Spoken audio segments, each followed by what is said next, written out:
Sir एक दूसरी problem है कि आजकल लोगों को बहुत हेडेक बहुत होता है, सर दर्द होता है, तो क्या होता है कि जैसे ही सर दर्द होता है तो वो बिल्कुल एकदम तुरंत वो एलोपैथी दवाई ले लेते हैं और कुछ वो राहत भी महसूस करते हैं कुछ देर में कि अभी हमें आराम मिल गया। तो क्या ये एक सही डिसीजन है एलोपैथिक मेडिसिन लेना और उसका लॉन्ग टर्म में क्या इम्पैक्ट पड़ता है आपके हिसाब से? अगर किसी को हेडेक है तो उसे क्या करना चाहिए? देखिए, there are some people who are prone to headache. Headache prone मतलब कि जब भी कभी उसको स्ट्रेस होगा सबसे पहले हेडेक हो जाएगा। कुछ लोग ऐसे हैं they are prone to depression. जैसे ही कभी कुछ स्ट्रेस होगा वो डिप्रेशन में चला जाएगा। कुछ का हो सकता है बिहेवियरल चेंजेस हो सकते हैं, कुछ का हो सकता है कि वो उसको पेट उसका खराब हो जाएगा, उसका हजम बंद हो जाएगा। तो हर इंसान प्रोन होता है किसी न किसी चीज़ से जब भी उसके ऊपर स्ट्रेस पड़ता है।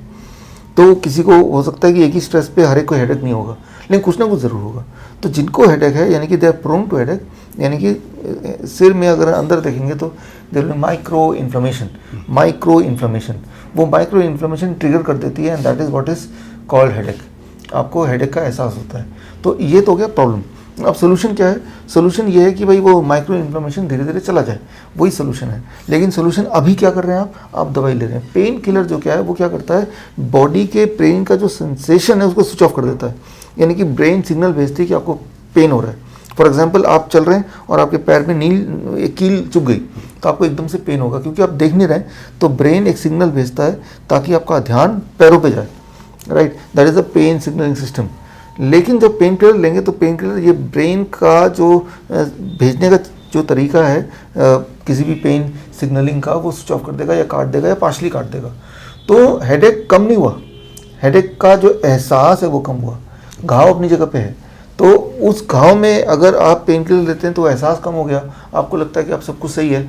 तो बजाय कि आप रेस्ट करें, जो कि नॉर्मली हेडेक में करते हैं आप रेस्ट नहीं कर रहे कि सब कुछ सही लग रहा है, तो वो जो इन्फ्लेमेशन है वो इन्फ्लेमेशन और बढ़ेगा और बढ़ेगा और बढ़ेगा। और यानी कि अगली बार जब वैसे ही पेन होगा तो उतनी डोज से काम नहीं चलेगा, उससे अधिक डोज लेना पड़ेगा। और एक टाइम आएगा कि इससे स्टमक अल्सर हो जाएगा, स्टमक कैंसर हो जाएगा, तो वो इंसान स्टमक की बीमारी से मारा जाएगा। लेकिन कोई ऐसे बताएगा नहीं उसको कि आपको जो स्टमक की बीमारी है वो आपके हेडेक के पेन किलर जो लेते थे उसकी वजह से, कोई नहीं बताएगा, जबकि दैट इज़ द ट्रुथ। याद रखिए, दुनिया में सबसे ज़्यादा लोग जो मरते हैं किसी भी दवाई के साइड इफेक्ट से, that is the pain killers. Okay. तो that is the single most cause of more number of deaths than any other drugs. तो इस बात से अंदाज़ा लगा सकते हैं कि किसी भी हालत में आपको पेन किलर नहीं लेना है। वो उसका एक तरीका ये है कि आप पेन किलर को अपने घर में रखिए मत, हो गए नहीं तो आपके चांसेस कम हो जाएंगे।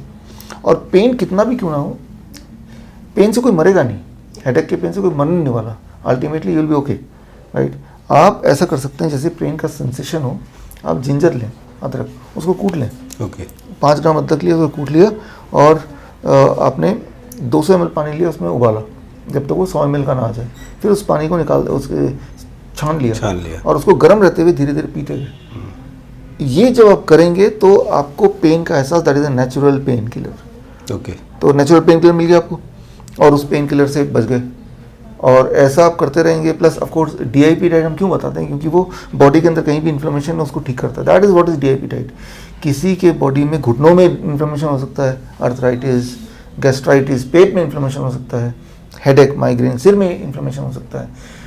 आपका हेडेक है या फिर पेनक्राइटिस है या गैस्ट्राइटिस है या अर्थराइटिस है, कहने को अलग अलग ऑर्गन है आपके, लेकिन हर जगह एक चीज़ कॉमन है, ब्लड वही वाला घूमता है। तो अगर आप सही न्यूट्रिशन देंगे, जो कि हम DIP डाइट से देते हैं, तो जहाँ भी इन्फ्लेमेशन है बॉडी इम्यूनिटी वहीं जाके काम करेगी, उस इन्फ्लेमेशन को धीरे धीरे ठीक कर लेगी। तो मैं अगेन एंड अगेन ये बोलता हूँ कि आप DIP डाइट लो और टेम्प्रेरी आपको रिलीफ के लिए अभी जो बताया मैंने ये कर लीजिए।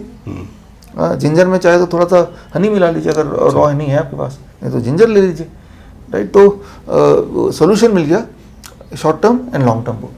तो ये जिंजर कितनी बार ले सकते हैं, कितने कितनी बार भी, जितनी बार आपको होगा उतनी बार लीजिए। अच्छा, तो एक दिन में मतलब 1-2 घंटे गैप देके ले सकते हैं? अगर पेन ज़्यादा है तो ले सकते हैं। ले सकते हैं। यस। Okay sir.